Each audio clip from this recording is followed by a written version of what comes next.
Self employment, working from home, or operating an online business. Which one of these work styles is right for you, and how do you decide why? So, where self employment is concerned, the first thing you want to think about, especially if you listen to like a podcast episode and someone is talking about their successful journey being self employed, is that it might depend on forestanding relationships.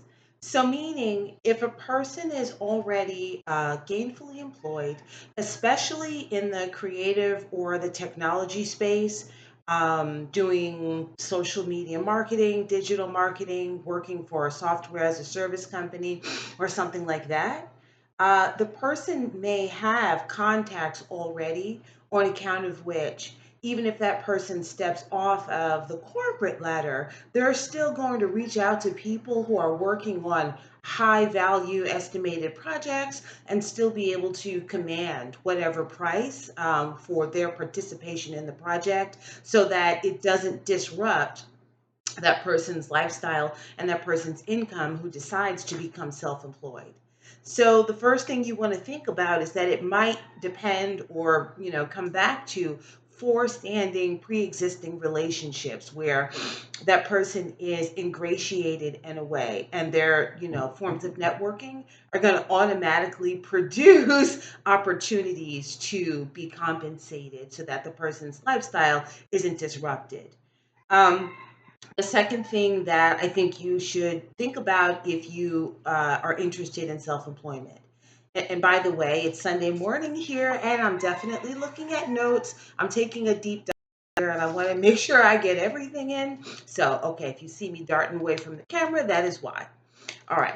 So, the second thing to think about is that if you are not ingratiated in a major corporation or an industry where your network has the kind of connects where you can easily tap into projects as a freelancer and do so under a contract, be self employed, and command the kind of compensation that supports your lifestyle, then the second thing you want to think about is that you're going to take this on as an identity, meaning whatever you do, you're going to be aggressive with it as if it's your sole identity in order to kind of like pick off customers, clients, prospects as you go along.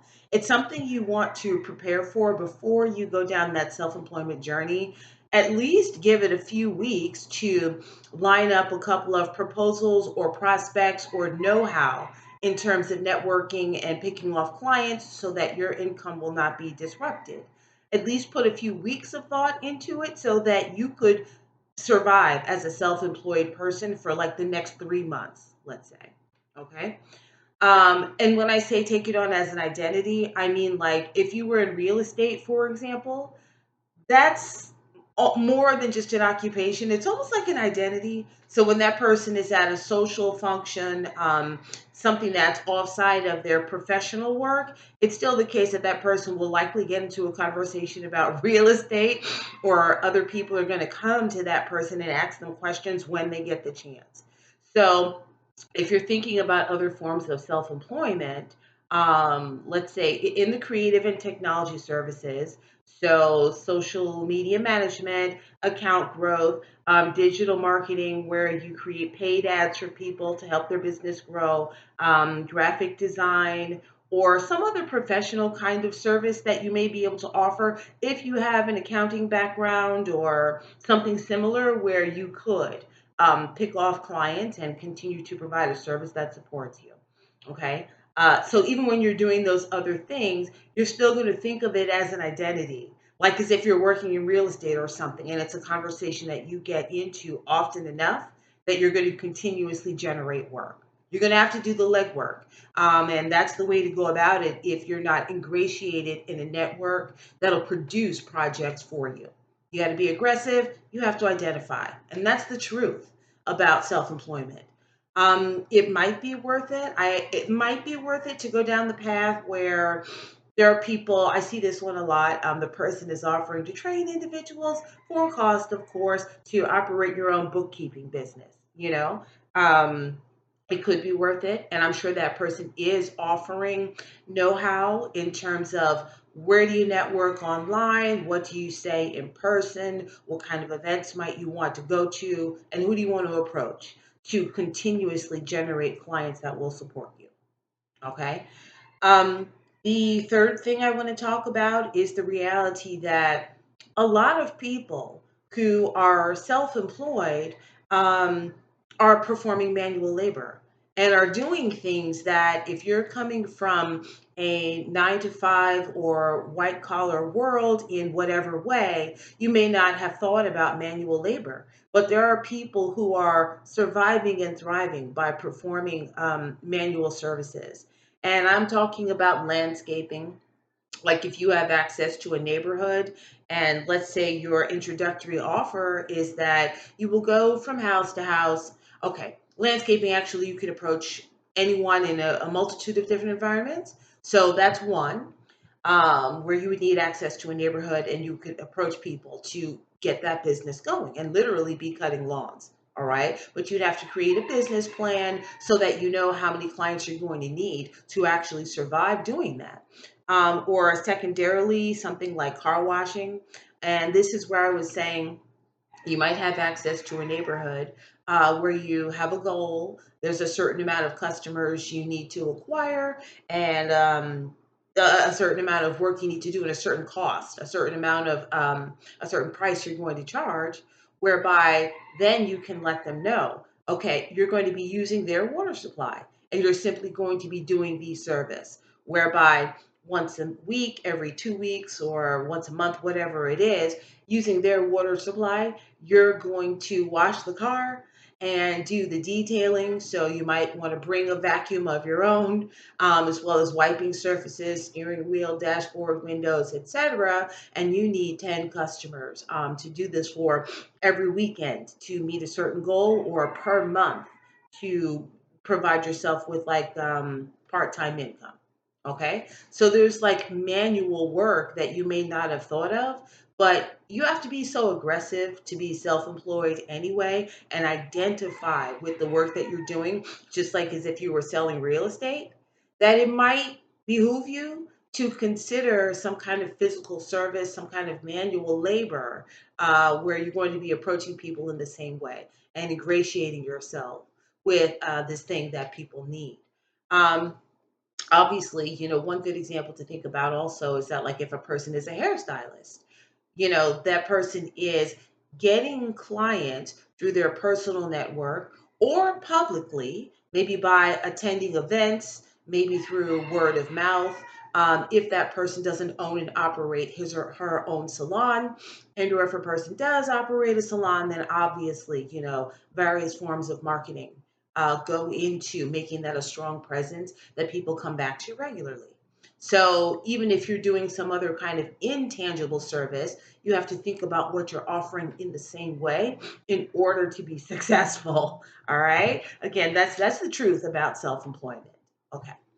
Oh, and lastly, with that, I would say that if you're interested in the creative services and technology based services, so like social media marketing and account growth, doing that for other businesses, other people, um, website building, graphic design, Facebook ads, meta ads, that kind of a thing, and assisting people with their virtual and digital business growth, you might want to think about having a camera, because videography is similar to the manual labor kinds of self employment, where you enter into the market with something physical, something tangible between yourself and the customer that many, many people need. Um, and that's whether you have access to a major city. And so, if you do, you will come across people who are creating content, building out a YouTube channel, who just need someone to do their videography for them, and like a moving videographer, to capture all the moments. And or like a real estate business that always needs new content and videography done for the properties that the person is promoting and trying to sell. So You might want to think about having a camera as an entryway into creative services that you provide for individuals or other businesses. Um, and if you're not in position to buy a camera, but you're serious about this and you understand the pivot that you have to turn in order to thrive as a self employed person, once you get that, the amount of intention that you have to put behind it in order to continuously generate income. It will get easier, but you have to muster up the intention in order to get that started. So, if you're at that point where you're willing to go through with this to make sure that you have clients, let's just say, coming into you every weekend, then it would be worth it for you to go to one of these rent to own or like layaway kinds of places where people rent to own or put on layaway pieces of furniture and electronics and other large ticket items. Here in America, we some of those places might be called Brand Smart or Brands Mart, like Walmart.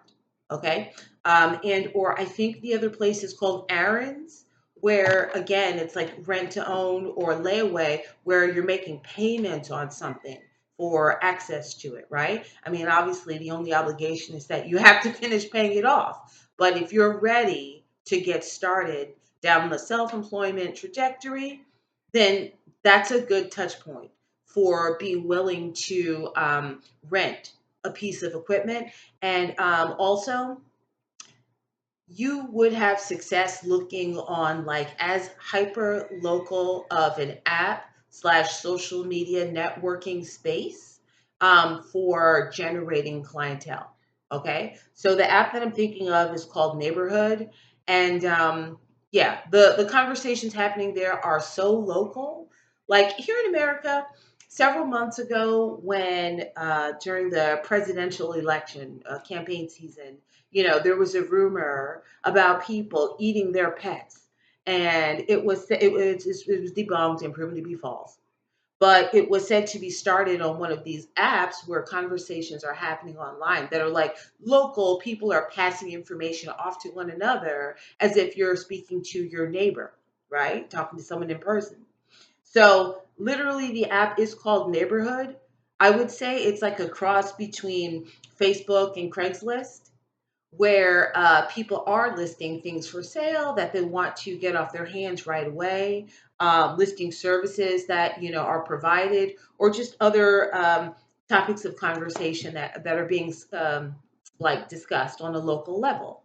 So I would say to go there, as well as Facebook groups, as well as Craigslist listings for your city, in terms of generating videography clientele. Okay. All right. So, by the way, you are listening to the Marketing Mind, and it's Sunday morning here in America. So my hair is curly and poofy today, and as I stated, also I am looking at my notes to make sure that I get all of this information in. Okay. So moving on. The second thing that falls in this category of like work styles for people who are sort of getting, you might say, off the grid or off the corporate ladder more than likely, because there's a high probability that you've been working on the corporate ladder either as a white collar or blue collar person, right? So, from making the shift to independent forms of income under which of which you have more control, and or just getting access to more of your personal freedom. We're discussing the different work styles and options here today that will make that possible for you. So the second thing to think about has to do with working from home. And here's what I want to say about that. Okay. um, just like self-employment, I think that working from home is something where people may be ingratiated already. So, meaning have stature, have standing within a corporation, such that the trust that is required for being able to work from home has been established through the relationship that the person has with this major corporation that they work for, or through their equity in a particular industry. Um, and I say this because I have recruited marketing folks off of LinkedIn. for marketing assistant and account management growth work, usually from like project to project. So I've done the recruitment myself, and I know like people of like various different degrees of experience do look out for these like remote opportunities. And then there's also a lot of talk on LinkedIn where people are talking about like how much they've applied themselves to something. They're going through it over and over again, responding to job posts and so on. And, they're not always happy with what they're getting off of LinkedIn. And so, to be honest with you, I agree. I do think that LinkedIn, as like a passive source of options and opportunity, is not really doing a great job. I honestly don't think so. It's nice to have your profile on there and to have conversations with other people, and or publish, if that's something that you like to do. But in terms of like job searching and like landing your remote work from home opportunity, LinkedIn is like lazy as a platform. They're not doing anything that assists people, not without charging you money, for access to more of their features that will help you get there a little bit faster. And then it will take a lot of intention and ingenuity, reaching out to people and following up with people quickly and often in order to turn over a new leaf, essentially. Um, so, about that, I would say a few years ago, there was a word going around called poaching, where a lot of hiring managers and people in the recruitment pipeline were said to be poaching employees who were already gainfully employed with one organization and making them a decent offer to make a lateral move and come and work for this other company instead. All right. Like that was called poaching. Just get somebody who's already in process and in motion. And so I think, quite honestly, some of these hiring personnel and recruitment specialists and so on, I think these people are just kind of like massaging each other's egos. Okay. And may ultimately be looking for like the underwriting, you know, a complete vertical of things that are kind of like underwritten in terms of making their decision and recruiting someone for these remote opportunities or job descriptions that sound really cool and that you might be interested in. What I mean is that if someone is gainfully employed for a corporation or an organization already, and the hiring manager recognizes and identifies that environment that the person is already in, this is something that might warm the hiring manager up and make them feel comfortable inviting the person to make a lateral move or recognizing that that person is now in position for a promotion. They're just sort of getting someone from their sort of industry network, industry wide network, and so it's like hiring from within. If you think of the industry as a talent pool for poaching new talent or enticing someone for in terms of that promotion that they're looking for or what have you. And so that's very different. That's totally different than like building out your CV or your resume and applying to something because you're certified and qualified, right? And like getting someone to actually apply the attention span to read through your credentials and your qualifications and like talk to you, and give you that chance. I have done recruitment myself and seen like the level of experience. There's a few, so senior, mid level, and entry level folks do reach out for and apply for like project based work and to make the additional income or wanting to make some kind of like remote work pivot or whatever full time, and therefore taking project based work is one way to generate that kind of a pivot. So I've seen people do this. I know that this is what people are interested in. I'm a marketing strategist myself, and so I know that this is what's going on in the field. And so again, just think that hiring personnel in terms of like insular communication with folks in the halls and the walls of other corporations, these people are kind of like massaging each other's ego in terms of what it takes to have the kind of confidence about making someone an offer and bringing someone over. So, okay, where work from home is concerned, you might want to go ahead and pay for LinkedIn's premium features and then like aggressively pursue a job title that has some responsibility that is a match for your level of experience. Aggressively pursue it at least for 1 month or 3 months, meaning have the app on your phone, check into your computer every morning, follow up at the end of the day, and make sure that you're involved, you're not missing a word, and you're a part of every relevant conversation. Okay, that's the reality and the truth in terms of like hacking away at getting the kind of response that you need. Okay. And the third thing I want to say is that if you're thinking about like operating some kind of online business venture anyway, and this is one of the reasons why it's enticing to you to work from home and either set up or settle into your home office environment, then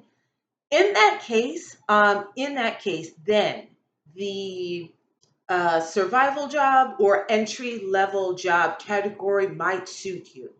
Meaning, like entry level, you might be interested in customer service since customer service people are needed, like, 300 and 500 people at a time or 2,000 people at a time or something like that. Um, because that will allow you to do work that you can wrap your head around, be in your home workspace, and work on your personal venture when you're not on the clock. Just keep in mind that if you're an experienced person with more seniority and like credentials that you've spent a lot of time, generating and developing. So if you're like mid-level management of whatever kind and beyond, if you go into a survival job, don't be fooled by people calling it side hustle work or whatever. If you go into that economy, it might be difficult to switch back. So just know that if you're planning on straddling some kind of a job, okay, a customer success person, and it lets you work from home, and it lets you be situated in your home work environment and therefore develop your venture on the side. Just know that you need to go forward. You need to go through with that because I don't think that the attention span is there for people to tap back into the dream, which is full time gainful employment, 40 hours a week with benefits at a company that you want to work for. It just takes so much legwork to get back onto that path. And I'm seeing this by people that I talk to who have, there's all kinds of creative projects happening everywhere where people are running their own entities and enterprises. And I talk to those people. So I know a lot of people have left the corporate ladder and are doing something else, but just know what it means to open the door again. Okay. All right. So moving on from that, the third thing that I'll talk about has to do with the actual online business. Okay.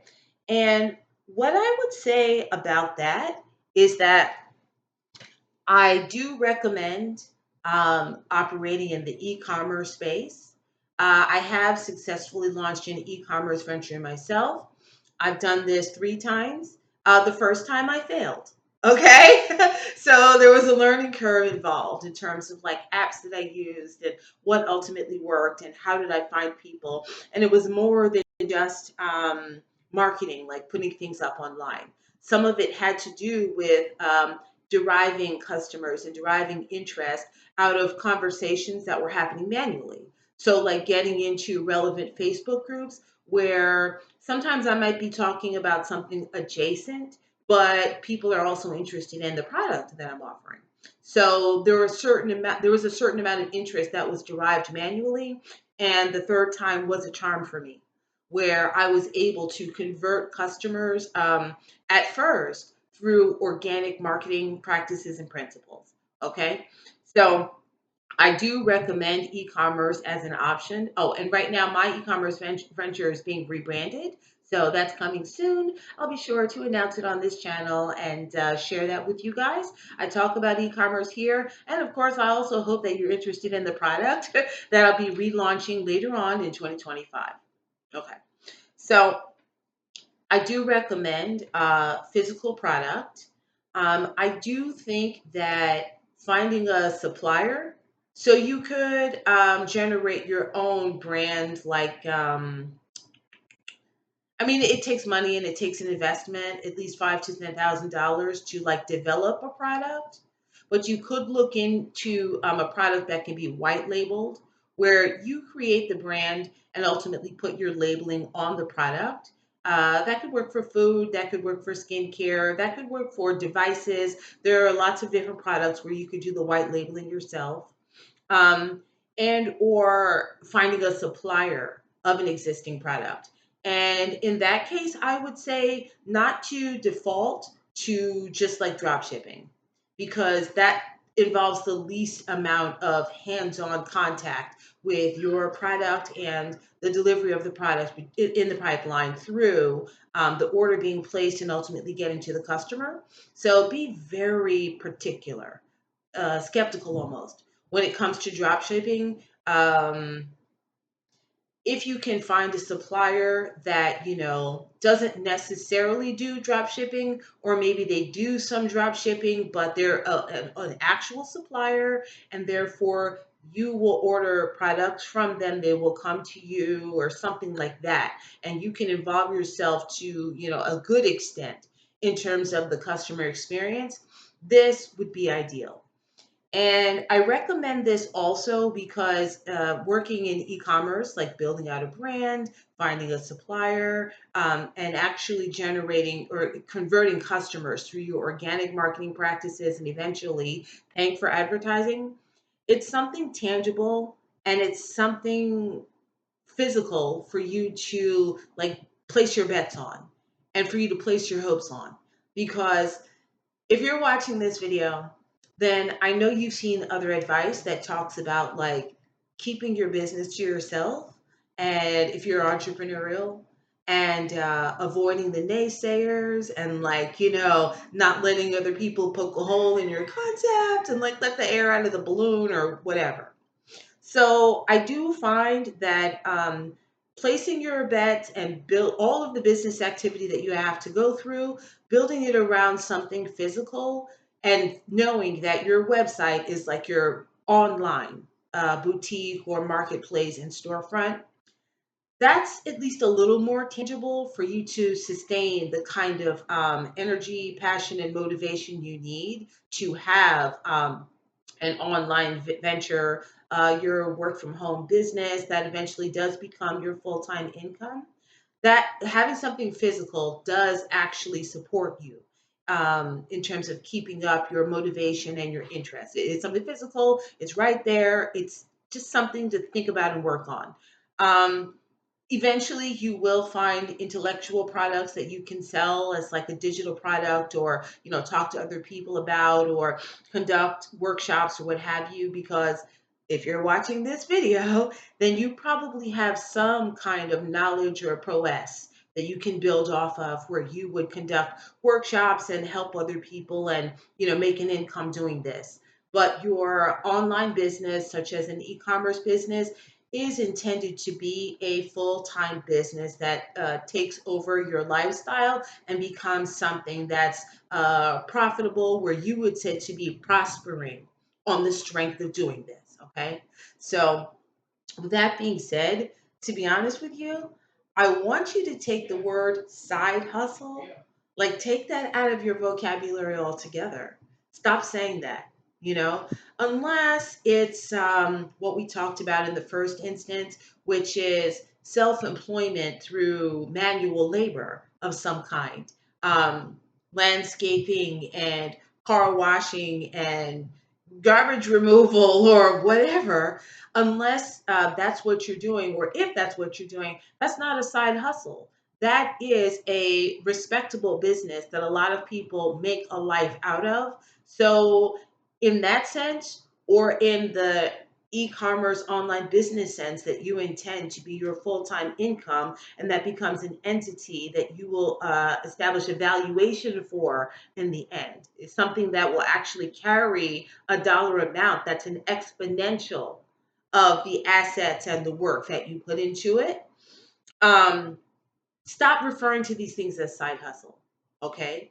So get your mind wrapped around whether or not you want to pursue self employment, whether or not you want to work from home, and what that means, because being in your home office environment does encourage you to develop other, all of the buzzwords, passive forms of income, and where you have greater control over your personal freedom. Or the third option, just jumping right in to some kind of an online business, in which case I do recommend e-commerce. It's something tangible that allows you to sustain the motivation that you need to be successful. It's harder to keep that motivation just by generating intangible digital products or whatever. Although you can, especially if you're coming from the 9 to 5 work world in some way, and there's a knowledge base that you're going to base this on. But physical business is like a cheat code. It's something that keeps you motivated, and that's pretty much guaranteed. Okay, so if you need to watch this video again, watch it again to keep those three categories clear, because we're taking side hustle in 2025 out of the lexicon, out of our vocabulary altogether. Okay, so that being said, thank you for watching the Marketing Mind. Um, Join the email list. There will be a link below where you can get more information, such as this, having to do with everything in the field of organic marketing strategy, how to convert customers to organic marketing, case studies and success stories about e-commerce businesses. I am all up in this space. So if this is of interest to you, then click the link below and join the email list. Thank you for your comments. Thank you for your likes and your subscribes. And we'll see you soon. Have a great day.